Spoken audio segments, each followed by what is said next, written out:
Hello, everyone, and welcome back to Unlimited English Dialogues. In today's episode, you're going to listen to a natural conversation between two friends as they explore London, one of the most iconic cities in the world. Throughout this dialogue, you'll hear clear, everyday English, useful phrasal verbs, and natural connectors that native speakers use when they talk. The conversation is designed for A2 to B1 learners, so the pace is slightly slower and the sentences are a bit longer to help you follow along. As you listen, try to focus on how the ideas are connected, not just on individual words.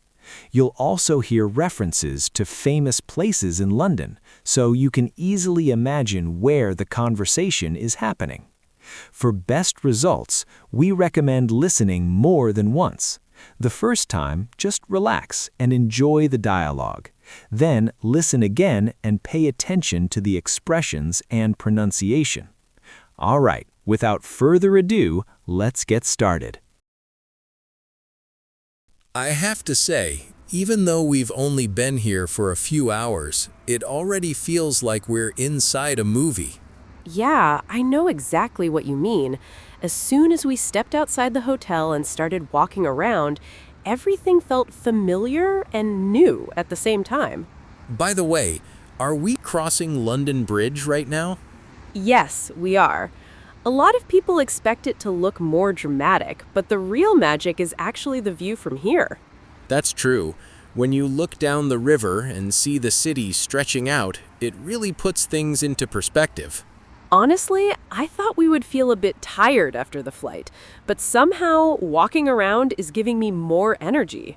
Same here. I guess once you start taking everything in, the buildings, the accents, the people, you kind of forget about being tired.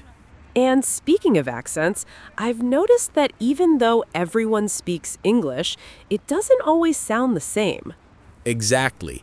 Sometimes I understand everything clearly, and other times I have to slow down and really focus. Look over there, that clock tower in the distance. That has to be Big Ben, right? Yeah, that's it. And right next to it, you can see the Houses of Parliament. Wow. I've seen pictures of this place so many times, but standing here makes it feel completely different. I agree. Sometimes you don't realize how important a place is until you actually see it in person. I'm glad we decided to explore the city on foot instead of rushing from one place to another. Me too. When you slow down, you notice details you would normally miss. Like the sound of the river, or the way people stop to take photos and then just stand there for a moment. By the way, if we keep walking along the river, we should reach the London Eye in a few minutes. Perfect. I was hoping we'd get a closer look at it today.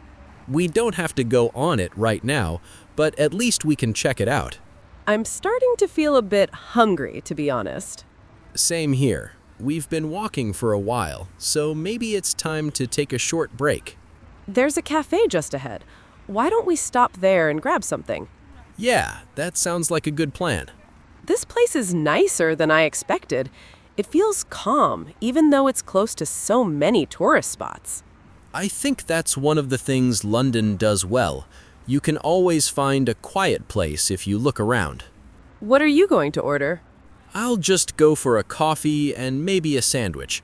I don't want to eat too much right now. Same. I'd rather save room for later. So far, what's been the most surprising thing for you? Honestly, how comfortable I feel speaking English here. Even when I make mistakes, people are patient. That's true. And after a while, you start worrying less and just focus on communicating. Exactly. You stop translating in your head all the time. After we finish here, I was thinking we could head to Covent Garden. Oh yeah, I've heard that place is full of street performers and little shops. It is. Plus, it's a great spot to just walk around and see what's going on. I'm in. I like places where you don't really need a plan. There's so much happening here. Music, people talking, someone performing magic over there. Yeah, it feels alive. You could spend hours here and still not see everything. Moments like this make me appreciate traveling even more. Later on, if we feel tired, we could slow things down and spend some time in Hyde Park. That's a great idea. Sitting on the grass, watching people go by, just relaxing. Exactly.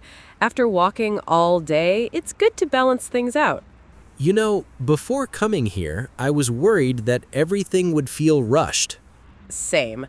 But somehow, London makes you feel busy and calm at the same time.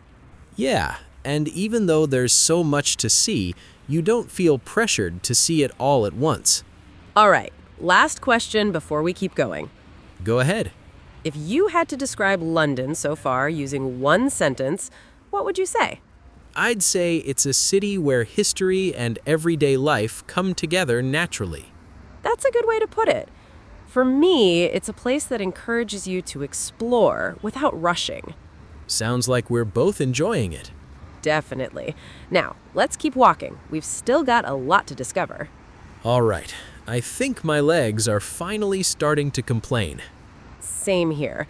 We've been walking all day, so maybe it's time to switch things up. Yeah, I agree. Why don't we take the tube for the next part? Good idea.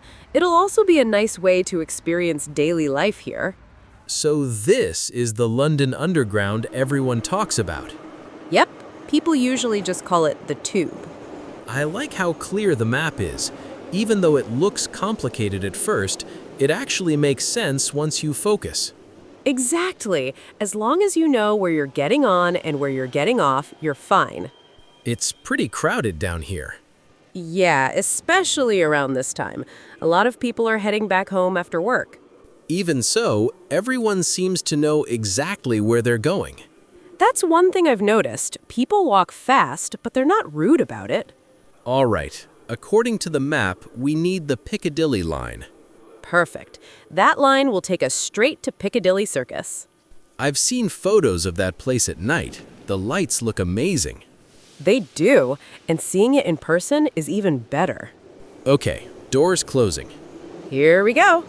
You know, even though public transport can be stressful in some cities, this feels surprisingly smooth. I agree. Once you get used to it, it's actually very convenient. We hope you enjoyed exploring London with us, and more importantly, that you were able to notice how English is used in a natural, everyday conversation. Throughout this episode, you heard longer sentences, useful connectors, and common phrasal verbs that will help you sound more confident and fluent over time. To get the most out of this episode, we recommend listening to the dialogue more than once. First, just enjoy the conversation. Then, listen again and try repeating some of the phrases out loud. This simple practice can make a big difference in your listening and speaking skills. If this video helped you learn something new, don't forget to like it, subscribe to the channel, and turn on notifications so you don't miss future dialogues from different countries and real-life situations. Thank you so much for listening, and we'll see you in the next episode.